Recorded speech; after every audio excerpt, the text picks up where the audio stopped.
معزز ناظرین کرام، السلام علیکم ورحمۃ اللہ وبرکاتہ۔ آپ دیکھ رہے ہیں یوٹیوب چینل ریسرچ دو۔ ناظرین کرام، آج ہم آپ کے سامنے فرعون کی داستان جو قرآن مجید میں بیان ہوئی ہے، فرعون کا قصہ۔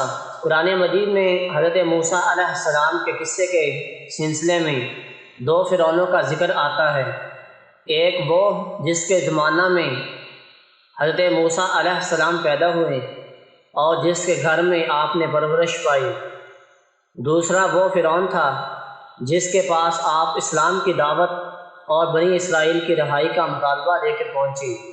وہ بالآخر بحرہ احمر میں غرق ہوا، اور موجودہ زمانہ کے محققین کا عام میلان اسی طرف ہے کہ پہلا فرعون رامسس دوم تھا، جس کا زمانہ حکومت 1225 قبل مسیح سے لے کر 1292 قبل مسیح تک رہا، اور دوسرا فرعون منفتح تھا جو اپنے باپ رامسس دوم کی زندگی میں ہی شریک حکومت ہو چکا تھا۔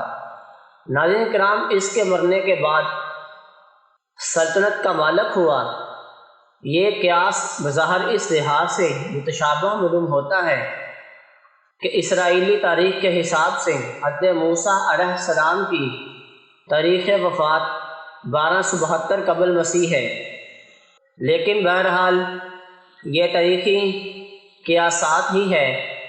مصری، اسرائیلی اور اسمی جنتریوں کے مطابق بالکل صحیح طریقوں کا حساب لگانا نہایت ہی مشکل ہے۔ رامسس دوم کا تعلق مصر کے 19ویں حکمران خاندان سے تھا۔ یہ شاہ سیتی کا بیٹا تھا۔ اس نے 67 سال حکومت کی۔ اس کی 110 سال عمر تھی اور وہ بیمار ہو کر فطرتی موت مرا۔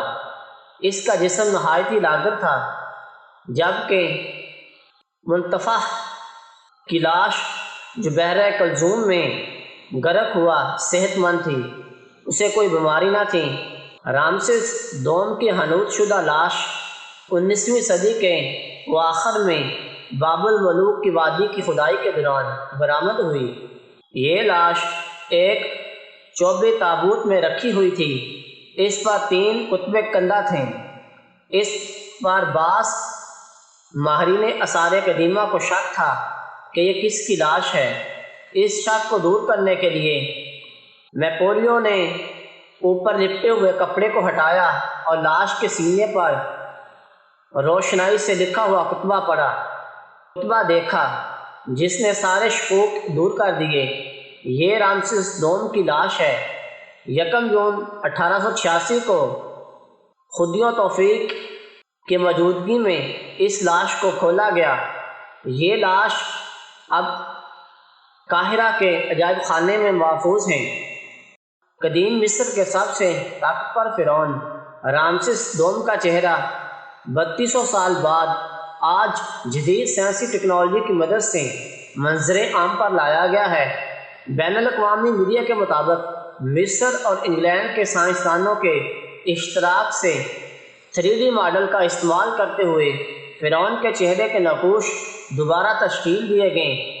سائنسدانوں نے فرعون کے چہرے کے نقوش کو دوبارہ تشکیل دینے کے بعد اس کی عمر کو تقریباً نصف صدی تک کم کیا تاکہ اس کا چہرہ واضح کیا جائے، جس وقت اس کی حکمرانی عروج پر تھی۔ اس طرح جدید ٹیکنالوجی کی مدد سے سامنے آنے والی یہ فرعون کی پہلی تصویر ہے جس کی حقیقی کھوپڑی کے CT اسکین کی مدد سے بنائی گئی ہے۔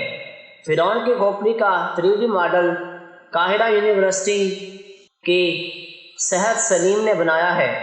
سحر سلیم کا کہنا ہے کہ ٹیکنالوجی کی مدد سے فرعون کی جو تصویر سامنے آئی ہے وہ جازم نظر ہے۔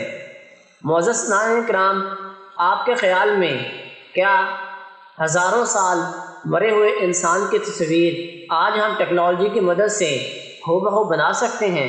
اس کا جواب کامنٹ سیکشن میں ضرور دیں۔ اپنا اور اپنے پیاروں کا خیال رکھیں۔ ملتے ہیں کسی اور ایسی ہی انفارمیٹو اور حقائق پر مبنی ویڈیوز کے ساتھ۔